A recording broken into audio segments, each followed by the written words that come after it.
कहानी की शुरुआत होती है एक घने जंगल को दिखाते हुए। एक आदमी पागलों की तरह भाग रहा था, इस उम्मीद में कि शायद उसे इस जंगल से भाग निकलने का कोई रास्ता मिल जाए। लेकिन ये जंगल इतना घना था कि यहाँ से बाहर जाने का कोई रास्ता नहीं नजर आ रहा था। यह आदमी सूरज को देखते हुए आगे बढ़ता है, लेकिन अब सूरज भी धीरे धीरे ढल रहा था। मगर इस आदमी ने भागना नहीं छोड़ा। भागते भागते एक पॉइंट आया जहाँ एक बोर्ड पर लिखा हुआ था पॉइंट ऑफ नो रिटर्न, यानी वहाँ से कोई वापस नहीं जा सकता। साथ ही इस बोर्ड पर नंबर 108B लिखा हुआ था। ये देखकर वो और भी ज्यादा परेशान हो जाता है। धीरे धीरे अंधेरा और बढ़ने लगा और पूरे जंगल में एक अजीब सा खौफ फैल गया। तभी अचानक एकदम से सारे परिंदे उड़कर वहाँ से चले जाते हैं। इस आदमी के कई मील के सफर के बाद भी उसे पूरे जंगल में कोई भी एक जंगली जानवर नहीं दिखाई दिया। न जाने ऐसा क्या था जिसे जंगली जानवर भी डर रहे थे। डर के मारे वह आदमी और भी तेजी से भागने लगा। लेकिन कई घंटों का सफर करने के बाद वह आदमी अचानक एक जगह पर आकर रुक गया और उसके चेहरे पर मायूसी छा गई,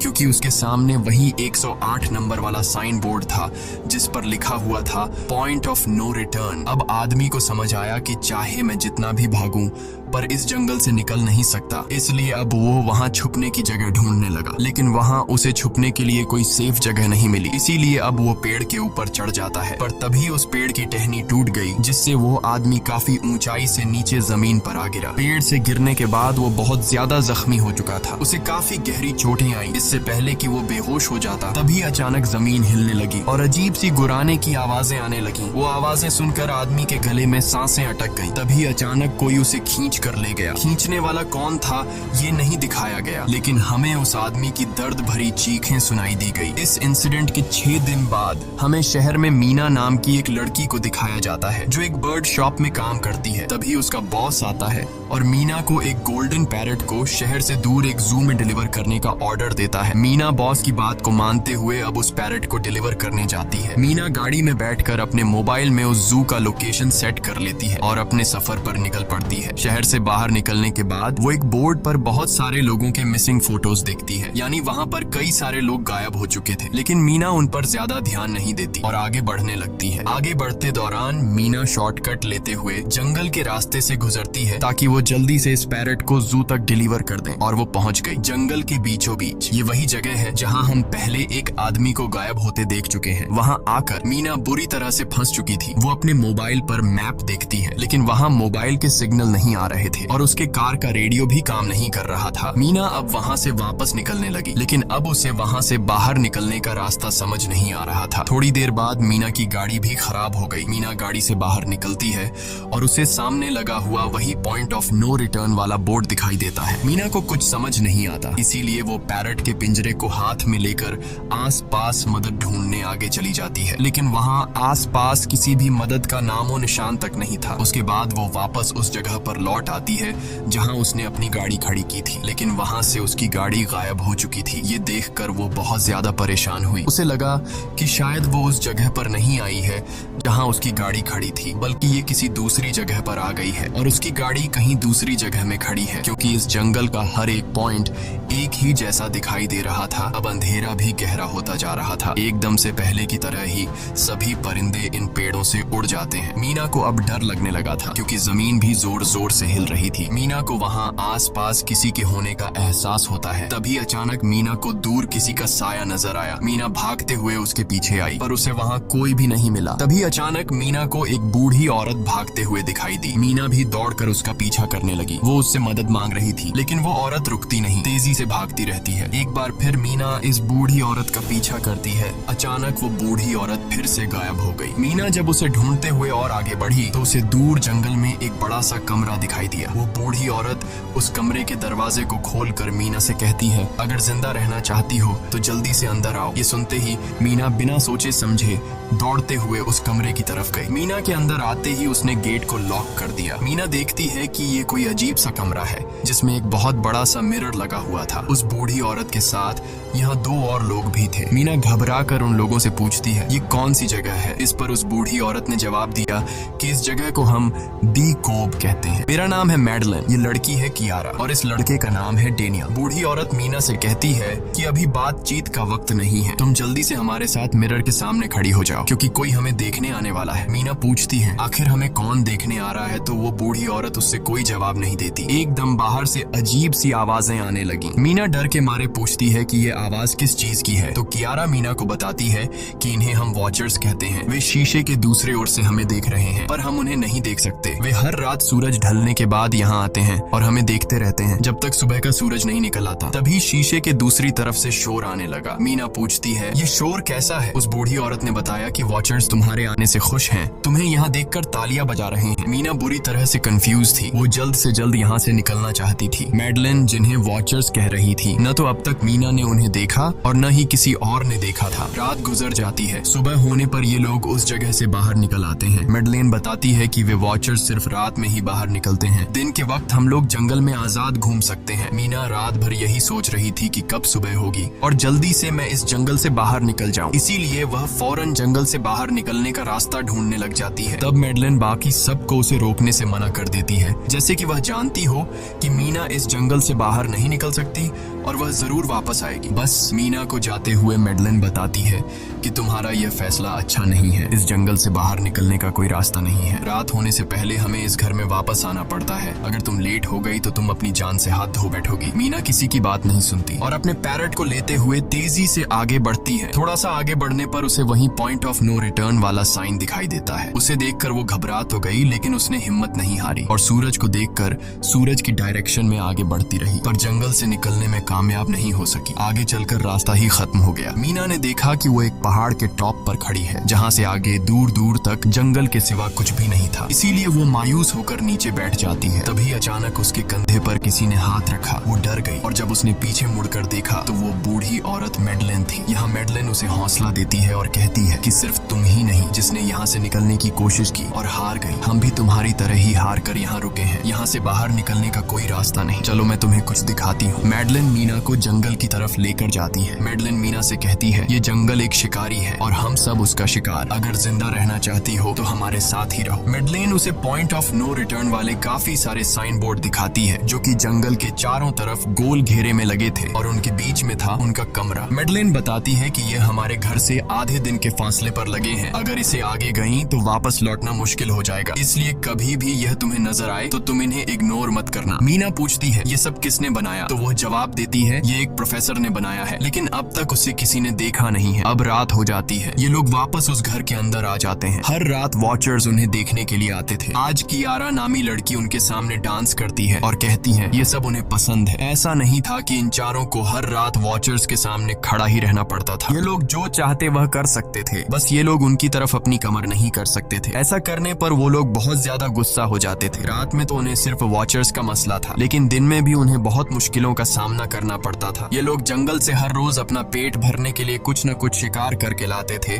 जिससे उनका गुजारा हो जाता। अगले दिन कियारा और मीना दोनों जंगल में शिकार करने जाती हैं। मीना कियारा से पूछती है कि आखिर ये वॉचर्स चाहते क्या हैं? कियारा बताती है मुझे भी कुछ खास नहीं पता, लेकिन मैडलाइन कहती है कि ये वॉचर्स हमें देखते हैं, हमें ऑब्जर्व करते हैं, लेकिन अगर हमने वॉचर्स को देखा तो हम पागल हो जाएंगे क्योंकि वॉचर्स बहुत ही खूंखार दिखते हैं। कियारा अब उसे एक गड्ढा दिखाती है और कहती है ऐसे बहुत से गड्ढे इस जंगल में मौजूद हैं। दिन के वक्त सारे के सारे वॉचर्स उन गड्ढों में रहते हैं और रात में वो यहाँ से बाहर निकल आते। दिन के वक्त ये लोग इसलिए बाहर नहीं आ सकते क्योंकि सूरज की रोशनी उनकी स्किन जलाती है। कियारा मीना को बताती है कि वो 5 महीने पहले अपने पति के साथ इस जंगल में आई थी और तब से वो दोनों यहाँ फंसे हुए थे, पर आज से 6 दिन पहले मेरा पति जंगल में रास्ता ढूंढने निकला है। मुझे उम्मीद है कि वो जरूर वापस आएगा और हम सबको यहाँ से सेफली ले जाएगा। यहाँ हमें मालूम होता है कि असल में कियारा का हस्बैंड वही आदमी था जिससे हमने मूवी के स्टार्ट में देखा था, जिसे कोई यहाँ से खींच कर ले गया और अब वो मारा जा चुका है। इस इस तरह से बातें करते हुए ये दोनों कमरे के पास वापस लौट आए। यहाँ मैडलिन ने मीना को 3 रूल समझाती है जिंदा रहने के लिए। सबसे पहला ये कि वो रात के वक्त घर का दरवाजा नहीं खोलेगी। दूसरा, रात में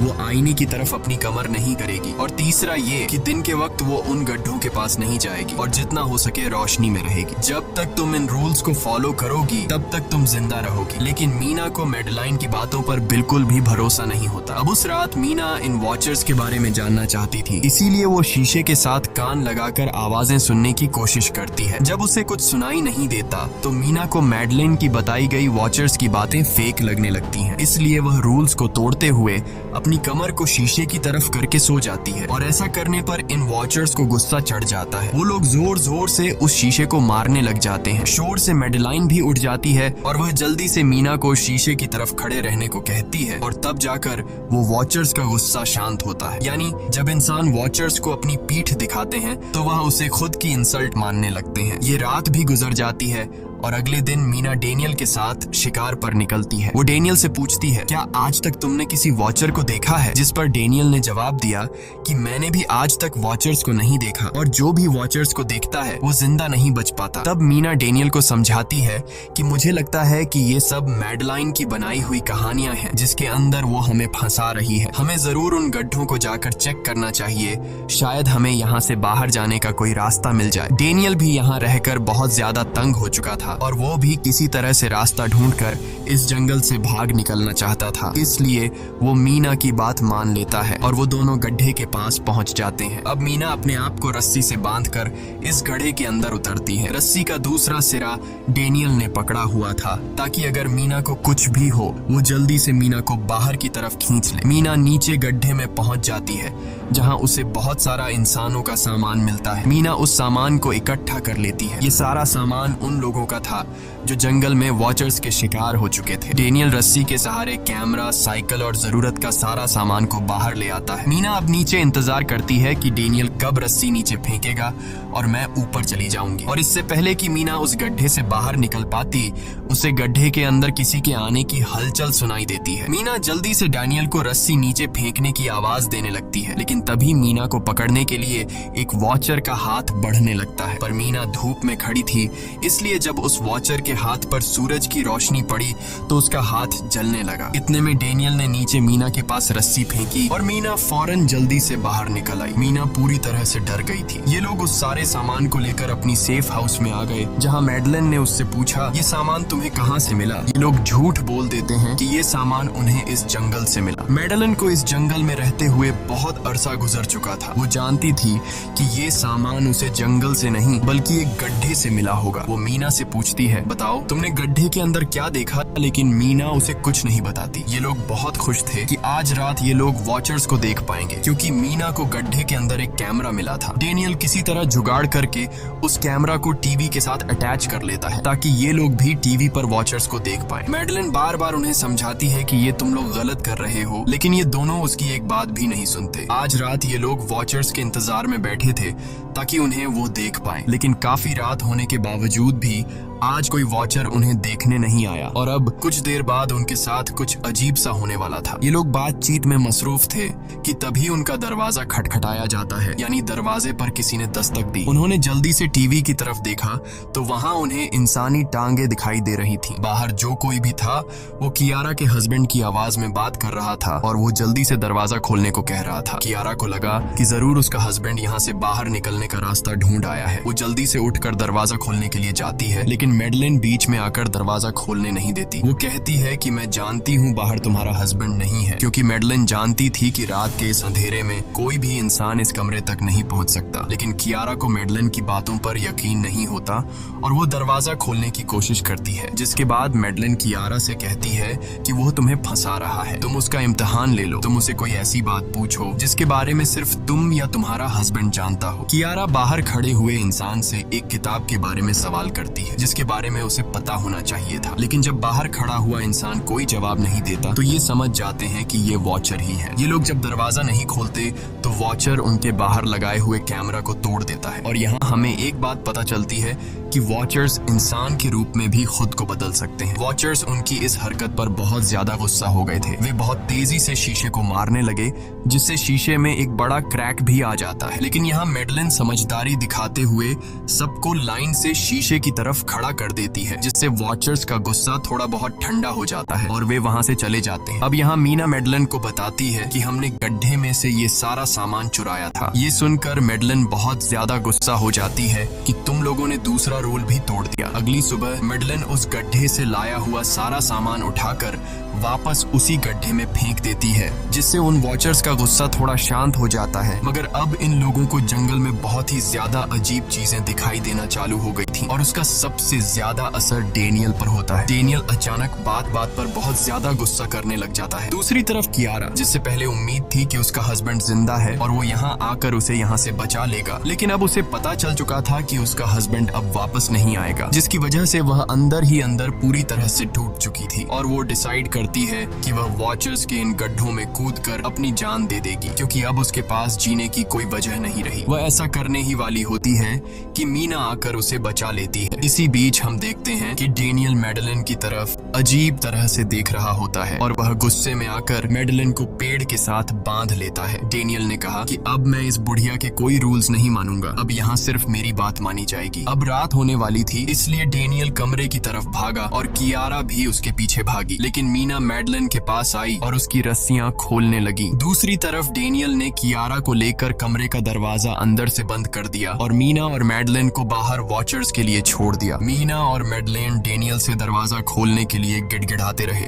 डेनियल से रिक्वेस्ट करते हैं कि प्लीज दरवाजा खोल दो, लेकिन डेनियल ने दरवाजा नहीं खोला। अब बाहर चारों तरफ अंधेरा छा गया और वॉचर्स के आने का टाइम हो गया, इसलिए अब मजबूरन उन्हें अपनी जान बचाने के लिए एक घने पेड़ के नीचे रहकर छिपना पड़ा। थोड़ी देर बाद उन्हें वॉचर्स की गुराने की आवाजें आने लगी। इस टाइम मीना और मेडलिन के साथ हमें भी उन वॉचर्स की एक झलक दिखाई जाती है। ये लोग लंबे पतले और खतरनाक थे। सब अपने अपने गड्ढों से निकलकर इंसानों को देखने के लिए उस सेफ रूम तक पहुंचते हैं और जब ये लोग देखते हैं कि मीना और मेडलिन वहां नहीं है तो वो उनको खाने के लिए जंगल में ढूंढने लग जाते हैं। और जब ये वॉचर्स दूर जाते हैं तो मौके का फायदा उठाते हुए ये दोनों फिर से सेफ रूम तक आ जाते हैं और डेनियल से रो रो कर दरवाजा खोलने को कहते हैं। इस बार डेनियल के दिल में रहम जाग जाता है और वो उनके लिए दरवाजा खोल लेता है। अब अंदर जाने के बाद पहले तो मेडलिन डेनियल पर गुस्सा करती है और फिर इन सबको शीशे के सामने खड़ा करके वॉचर्स के बारे में कुछ बातें बताती है। मेडलिन ने कहा कि अब तक हम बहुत से रूल्स तोड़ चुके हैं, इसलिए मुझे नहीं लगता कि इस बार वॉचर्स हमें माफ करेंगे। मैं तुम लोगों को वॉचर्स के बारे में कुछ सच्चाई बताना चाहती हूँ। दरअसल मैं जब यहाँ पहली बार आई थी तो मैंने कुछ ऐसा देखा जिससे मेरे होश उड़ गए। मैंने अपना ही एक डुप्लीकेट देखा। असल में वो एक वॉचर था जो मेरा रूप लेने की कोशिश कर रहा था। हालांकि उसकी आंखें और बाल बिल्कुल परफेक्ट नहीं थे। मीना ने पूछा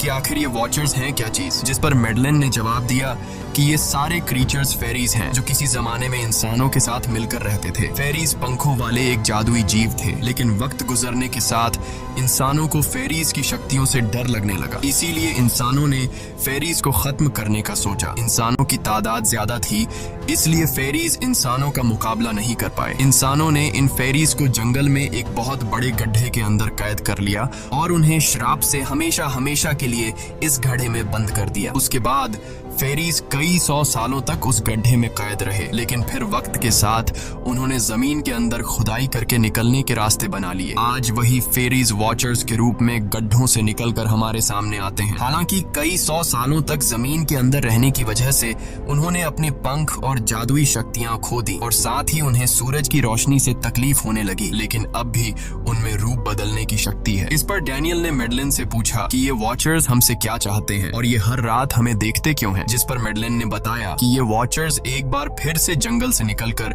इंसानों के बीच रहना चाहते हैं, लेकिन अपने असली रूप में ये इंसानों के बीच नहीं रह सकते। इसीलिए उन्होंने हमें यहाँ रखा हुआ है ताकि हमें देखकर हमारा रूप ले सकें और हमसे आज के दौर के तौर तरीके सीखकर इंसानों के बीच रह सकें। मेडलिन ये सब बातें बता ही रही थी कि अचानक सभी वॉचर्स वापस लौट आए और जब वॉचर्स को पता चलता है कि मेडलिन और मीना वापस अपने कमरे में आ गए हैं तो वो सब गुस्से से भड़क उठे और दरवाजा तोड़ने खोलने की कोशिश करने लगे। इन चारों ने टेबल को खींचकर दरवाजे के सामने रख दिया ताकि दरवाजा वॉचर्स तोड़ न सके, लेकिन वॉचर्स की ताकत काफी ज्यादा थी और इन चारों को पता चल चुका था कि जल्द ही वॉचर्स अंदर आ जाएंगे और उन्हें मौत अपनी आंखों के सामने दिखाई दे रही थी। तभी उन्होंने देखा कि टेबल को घसीटकर दरवाजे तक ले जाने की वजह से कारपेट पलट गई है। जब उन्होंने कारपेट हटाया तो उन्हें नीचे एक बड़ा लोहे का गेट नजर आया। उन्होंने जल्दी से गेट खोला तो उन्हें पता लगा कि नीचे एक बहुत बड़ा बंकर है। ये लोग जल्दी से उस बंकर के अंदर घुस गए और ऊपर से लोहे का गेट बंद कर दिया। ये लोग इस बात को लेकर परेशान थे कि ये बंकर यहाँ पर मौजूद था और इन लोगों को पता भी नहीं चला। इस बंकर के नीचे बहुत फैसिलिटीज थी, हजारों दिन का खाना, एक कंप्यूटर और भी बहुत सारा जरूरत का सामान रखा था। मीना जानना चाहती थी कि आखिर ये जगह किसने बनाई, इसीलिए वो उस कंप्यूटर को ऑन कर लेती है। उस कंप्यूटर में बहुत सारा डेटा सेफ था, जिसे खोलने पर उन्हें पता चलता है कि ये सारी जगह प्रोफेसर मार्टिन ने बनाई थी। असल में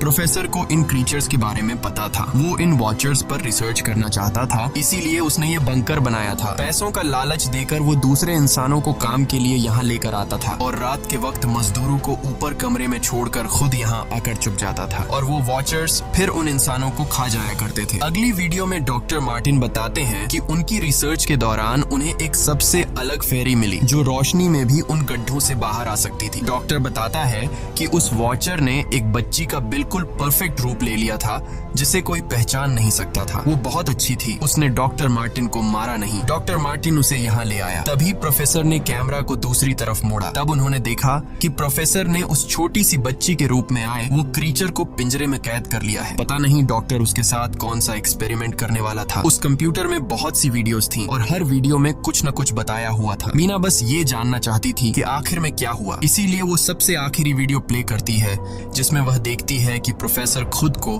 और उस फेरी को मारने वाले हैं। मरने से पहले वह इस जंगल में फंसे हुए लोगों के लिए यहाँ से निकलने का रास्ता बता देता है और कहता है कि शाम में जिस डायरेक्शन में परिंदे भागते हैं उस डायरेक्शन में भागने से वे लोग इस जंगल से निकल सकते हैं। उसने इस रिकॉर्डिंग मैसेज में कहा था कि अगर कोई इस जंगल से निकलने में कामयाब हो गया तो यूनिवर्सिटी में जाकर मेरी सारी रिसर्च तबाह कर देना। मैंने यहाँ आकर बहुत बड़ी गलती कर दी। उसके बाद प्रोफेसर ऊपर चले गए और फिर 2 गोलियों की आवाज आई जिससे उन्हें समझ आया कि प्रोफेसर ने पहले उस फेरी को मारा और फिर खुद को गोली मार दी। आज रात ये चारों बहुत खुश थे क्योंकि उन्हें इस जंगल से जान छुड़ाने का रास्ता मिल गया था। अगली सुबह सभी लोग अब बंकर से बाहर निकलते हैं तो देखते हैं कि उनका सेफ हाउस उन वॉचर्स ने पूरी तरह तबाह कर दिया है और आज के दिन उन्हें लाजमी इस जंगल से निकलना होगा वरना ये लोग मारे जाएंगे क्योंकि रात को अब उनके पास छिपने के लिए कमरा भी नहीं बचा था। ये लोग अब यहाँ जंगल से निकलने के रास्ते में बढ़ने लगते हैं। वो परिंदे जिनके बारे में प्रोफेसर बता रहे थे वे तो शाम को उड़ने वाले थे, लेकिन उन्हें शाम होने से पहले जंगल से बाहर निकलना था। इसलिए मीना अपने पास मौजूद पैरेट को आजाद कर देती है। जिस डायरेक्शन में वह उड़ता है उसी डायरेक्शन में ये लोग चलने लग जाते हैं। चलते हुए रास्ते में ही उन्हें एक कब्र मिली। मैडलिन उस कब्र को देखकर बताती है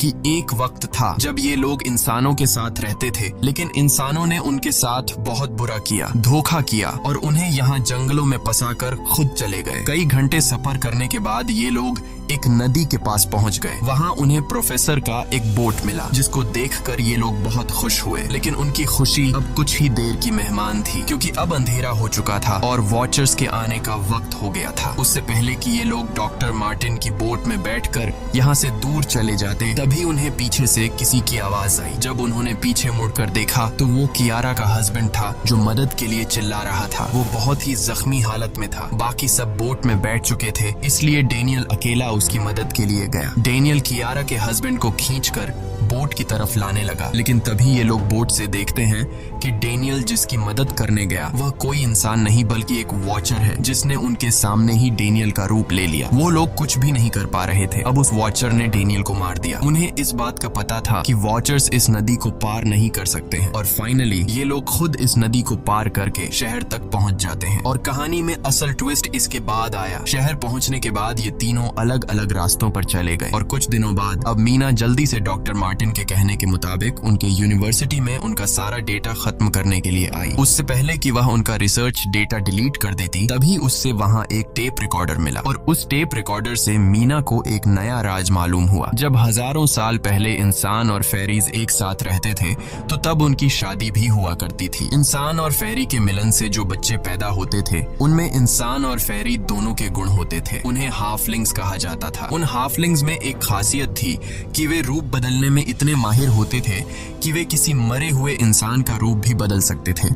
प्रोफेसर का मानना था कि जब इंसानों ने फेरीज को जंगल के अंदर गढ़ों में कैद कर लिया था, तब हाफलिंग इंसानों के बीच अपना रूप बदलकर चुपके से रहने लगे और वो आज भी किसी न किसी रूप में इंसानों के बीच मौजूद है। मीना जब प्रोफेसर के ऑफिस में आई और वहाँ पर जांचबीन करने लगी तो वहाँ उसके हाथ कुछ ऐसी तस्वीरें लगी जिसने उसके होश उड़ा दिए। उसने देखा कि तस्वीर में जो प्रोफेसर के साथ लेडी खड़ी है वो कोई और नहीं बल्कि मेडलिन है और असल में मेडलिन प्रोफेसर की वाइफ है। वो कंफ्यूज हो जाती है कि मेडलिन ने उसे यह बातें क्यों नहीं बताई। इस भारी कंफ्यूजन को शेयर करने के लिए वो कियारा के पास आती है और उसे बताती है कि जिस मेडलिन से हम जंगल में मिले थे वो असल में प्रोफेसर मार्टिन की वाइफ है, लेकिन उसने हमें ये सच्चाई इसलिए नहीं बताई क्योंकि वो खुद एक इंसान नहीं बल्कि एक रूप बदलने वाली फेरी थी। मैंने जब रिसर्च किया तो मुझे पता चला कि काफी साल पहले प्रोफेसर की वाइफ मेडलिन कैंसर की वजह से मर गई थी। ये सुनकर कियारा कहती है कि फिर वो मेडलिन कौन थी जो इतने समय से हमारे साथ थी। इस पर मीना कहती है, मुझे सब समझ आ रहा है। दरअसल प्रोफेसर अपनी वाइफ के मरने से बहुत दुखी थे और उसे हर हाल में वापस पाना चाहते थे और जब प्रोफेसर को इन रूप बदलने वाली फेरीज के बारे में पता चला तो प्रोफेसर ने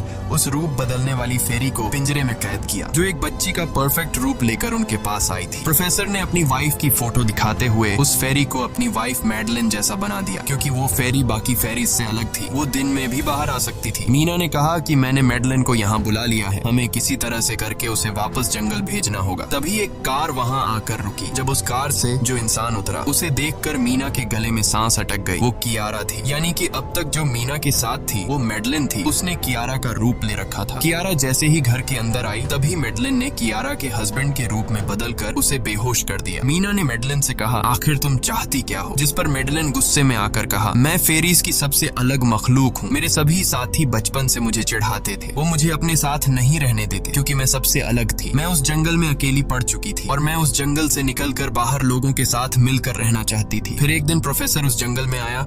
उसने मुझे पिंजरे में कैद कर लिया। उसने मुझसे कहा कि अगर मैं उसकी वाइफ का रूप ले लूं तो वह मुझे जंगल से बाहर ले जाएगा। मैंने उसकी बात मान ली। प्रोफेसर ने मुझे मेडलिन की सारी बातें सिखाई और बाद में उस धोखेबाज प्रोफेसर ने मुझे मारने की कोशिश की, लेकिन उससे पहले कि वो मुझे मार पाता मैंने उसे ही मार डाला। तुम इंसान कभी भी भरोसे के लायक नहीं थे और न ही रहोगे। अब तुम भी मेरी सच्चाई जान चुकी हो, इसलिए तुम्हें भी मरना होगा और तुम्हें मारने के बाद मैं तुम्हारे रूप में इंसानों के बीच रहूंगी। यह कहकर मेडलिन ने मीना का रूप ले लिया और उसका गला दबाकर उसे मारने लगी। तब मीना ने मेडलिन से कहा कि क्या प्रोफेसर ने तुमसे यह नहीं कहा कि तुम क्यों दिन में निकल सकती हो? असल में तुम हाइब्रिड हो, आधी इंसान और आधी फेरी, इसीलिए तुम इंसानों और फेरीज के बीच रह सकती हो। मुझे पता है कि दुनिया में अकेला रहना कैसा होता है, लेकिन तुम अकेली हाफलिंग नहीं हो। तुम्हारे जैसे और भी हाफलिंग्स हैं जो किसी न किसी रूप में इंसानों के बीच रह रहे हैं। इस सच्चाई का पता चलते ही मेडलिन का शरीर अचानक अपने असली रूप में आने लगा। देखते ही देखते उसके पंख निकल आए, जिसके बाद वो मीना को यहीं पर छोड़कर यहाँ से उड़ जाती है। इसके बाद कुछ हफ्तों के बाद का सीन दिखाया जाता है जहाँ मीना अपनी सिस्टर के साथ रहने लगी है। उसने अपनी सिस्टर को बताया